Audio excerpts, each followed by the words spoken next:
Hello guys, channel में आप सभी का स्वागत है। और इस वीडियो में अपन बात करने वाले हैं राधिका ज्वेलटेक लिमिटेड शेयर के बारे में। तो अगर आपको किसी भी कंपनी से मल्टी बैगर रिटर्न चाहिए ना, तो उसको कम से कम आपको 4 से 5 साल तक के लिए होल्ड करना पड़ता है। और जो लोग होल्ड करते हैं उनको रिटर्न भी मिल जाता है। ठीक है, अच्छा खासा उनको रिटर्न बन जाता है। इसलिए मैं कहता हूँ कोई भी अगर आप शेयर खरीदो तो एक अच्छा रिटर्न मतलब ये सोच के खरीदो कि मेरे को वेल्थ बनाना है। ठीक है, मैं एक रिटेल इन्वेस्टर हूँ, मैं स्टॉक मार्केट से रिटर्न लेने आया हूँ। मुझे पैनिक नहीं होना है, मुझे वेल्थ बनानी है। और इंडिया में अगर कंपनी की बात करें तो ये वैसे गोल्ड सेक्टर से बिलोंग करती है। और इंडिया में स्टॉक मार्केट के बाद अभी स्टॉक मार्केट का अच्छा बोलबाला चला है, लोग बाग इन्वेस्ट करते हैं। लेकिन सबसे ज़्यादा जो लोग इन्वेस्ट करते हैं, ठीक है, वो करते हैं किस में? गोल्ड में इन्वेस्ट करते हैं।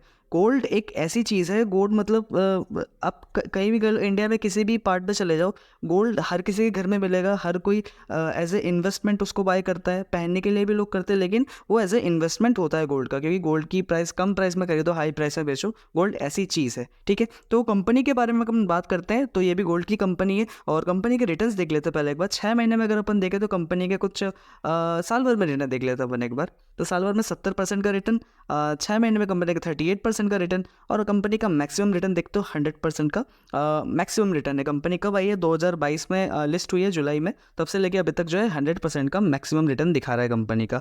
और अगर देखते हैं अपने हाई से कंपनी अभी कितनी करेक्ट है, तो करीब करीब 17% अपने हाई से जो है नीचे गिरी हुई है कंपनी। ठीक है, मैं हमेशा कहता हूँ कोई भी कंपनी में अगर आपको एंट्री लेना हो तो वो कंपनी को कम से कम उसको अपने हाई से अगर 15 से 20% के करीब जो गिरी रहती है ना, वो एक मतलब बहुत अच्छा एंट्री पॉइंट माना जाता है। और होता भी है, और ऐसा मैं कहता भी हूँ। बाकी आप अपने एनालिसिस के हिसाब से जैसा आपको बेटर लगता है वैसा कर सकते हैं। तो फिलहाल इस वीडियो में अपन बात करने वाले हैं इसके फंडामेंटल्स के बारे में। कंपनी का फंडामेंटल्स कैसा है, क्या कंपनी जो है लॉन्ग टर्म के लिए अच्छी है या फिर नहीं, कंपनी का काम कैसा है, कंपनी का काम कैसा चल रहा है, और इसकी टेक्निकल एनालिसिस भी अपन करेंगे। ठीक है, तो कंपनी का सबसे पहले फंडामेंटल एनालिसिस करते हैं। लेकिन उससे पहले मैं आपको कहना चाहूँगा कि अपने 150 सब्सक्राइबर्स कंप्लीट हो चुके हैं, उसके लिए बहुत बहुत थैंक यू। और अपना जो नेक्स्ट टारगेट है वो 200 सब्सक्राइबर्स का है। होपफुली मतलब मेरे को लगता है कि आप 3-4 दिनों के अंदर ही शायद इसको कंप्लीट कर दे। ठीक है, तो फंडामेंटल्स की तरफ बढ़ते कंपनी के।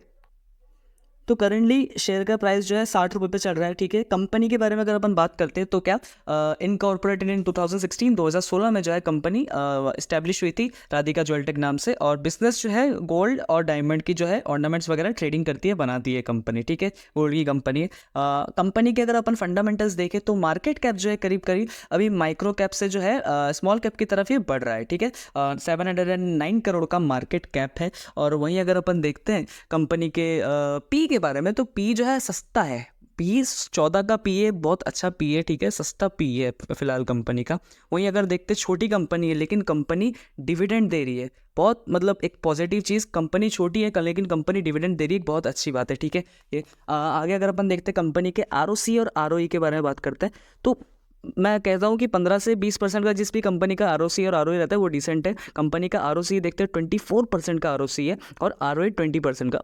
एक्सीलेंट। ठीक है, अच्छी का छोटी कंपनी है लेकिन आरओसी और आरओई मेंटेन करके रखा है कंपनी ने, अच्छी है। इंडस्ट्री पी 24 की है, और करंट अगर अपन स्टॉक की पी की बात करें तो 14 रुपये की, तो बहुत अच्छे प्राइस पे सस्ता है अभी स्टॉक। ठीक है, आगे अपन कंपनी के नंबर्स देखते हैं।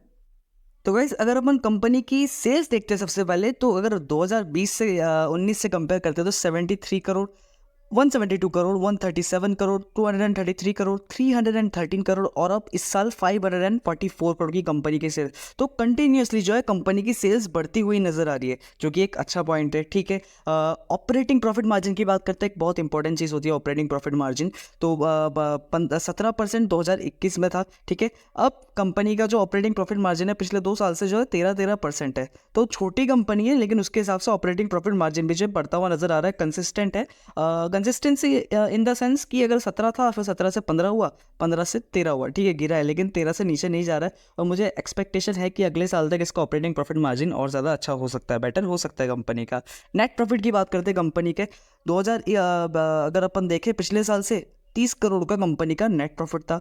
इस साल वो बढ़ के हो चुका है कितना? 50 करोड़ का कंपनी का बढ़ के नेट प्रॉफिट हो चुका है। तो 75% के करीब जो है जंप देखने को मिल रहा है कंपनी के नेट प्रॉफिट में, 80% के करीब।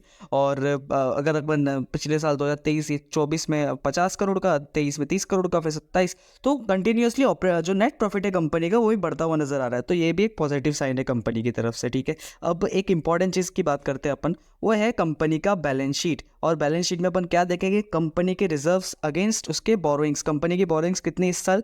51 करोड़ की, और कंपनी के पास रिजर्व देखिए 241 करोड़ का कंपनी के पास रिजर्व्स है। तो रिजर्व्स भी अच्छा खासा है कंपनी के पास। तो मतलब जैसे कोई इमरजेंसी आ गई, कंपनी को बिल्कुल पे करना पड़े डेट, है ना, जो बोरोइंग्स लिए कंपनी, तो उसमें अपने रिजर्व में से जो है कंपनी पैसे दे सकती है, ठीक है। और उसके बाद भी कंपनी के पास जो है 200 करोड़ रुपए बचे रहेंगे। तो ये एक पॉजिटिव चीज़ है, मतलब एक ट्रस्ट हो जाता है कंपनी पे, अगर कंपनी के इतना अच्छा वो अगर रिजर्व रहते हैं तो, ठीक है। आगे कंपनी के शेयर होल्डर पैटर्न की बात करते हैं।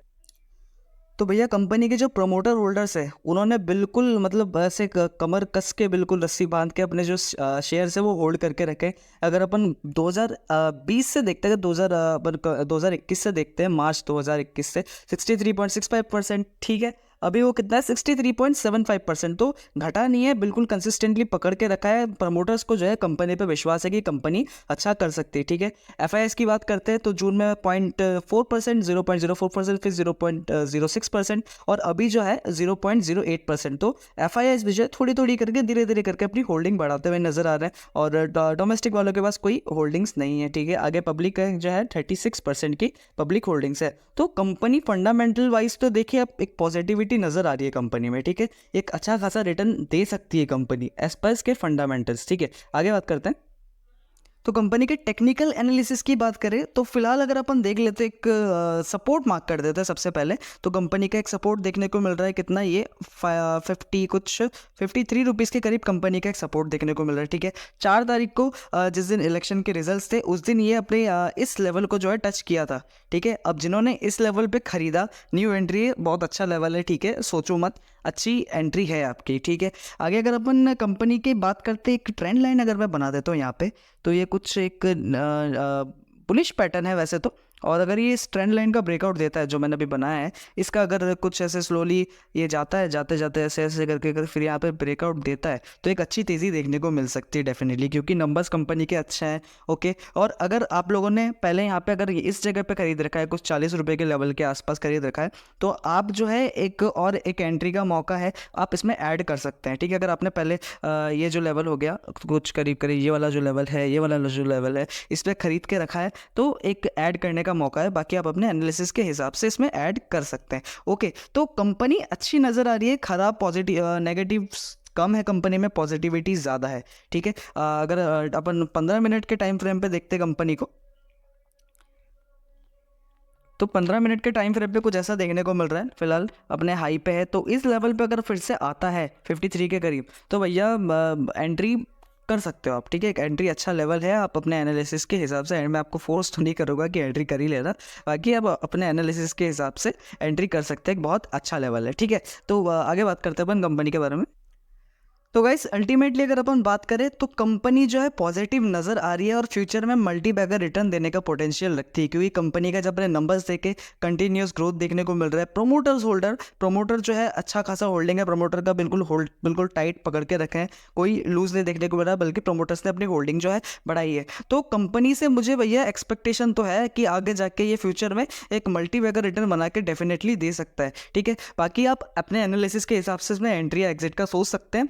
वीडियो जो है बिल्कुल एजुकेशन पर्पस के लिए, और अपने वॉच लिस्ट में जो है इस स्टॉक को ज़रूर ऐड करके रखिएगा। मुझे लगता है आने वाले 3-4 साल में एक रिटर्न मिल सकता है, एक अच्छा खासा रिटर्न मिल सकता है इस कंपनी की तरफ से, ठीक है। तो फिलहाल इस वीडियो के लिए इतना ही। और हाँ, गोल्ड की प्राइस जो है अभी हाई है, गोल्ड अगर नीचे प्राइस अगर गोल्ड की नीचे आएगी ना जिस दिन, तो उस दिन देखना पक्का एक जंप तो लगेगा, ठीक है। धीरे धीरे शेयर का प्राइस बढ़ेगा, क्योंकि गोल्ड की प्राइस ज़्यादा है फिलहाल, इसलिए लोग बेच रहे हैं, अभी खरीद तो कम रहे। गोल्ड की प्राइस कम होगी, जब नीचे आएगी तो फिर ये लोग भाग खरीदेंगे, और फिर जो शेयर है भागेगा, ठीक है। ऐसा ही होता है मार्केट में, अगर साइकोलॉजी देखें तो ऐसा ही चलता है, ठीक है। तो फिलहाल इस वीडियो के लिए इतना ही। चैनल में अगर आप नए हैं तो चैनल को ज़रूर सब्सक्राइब करें। तब तक के लिए बाय बाय।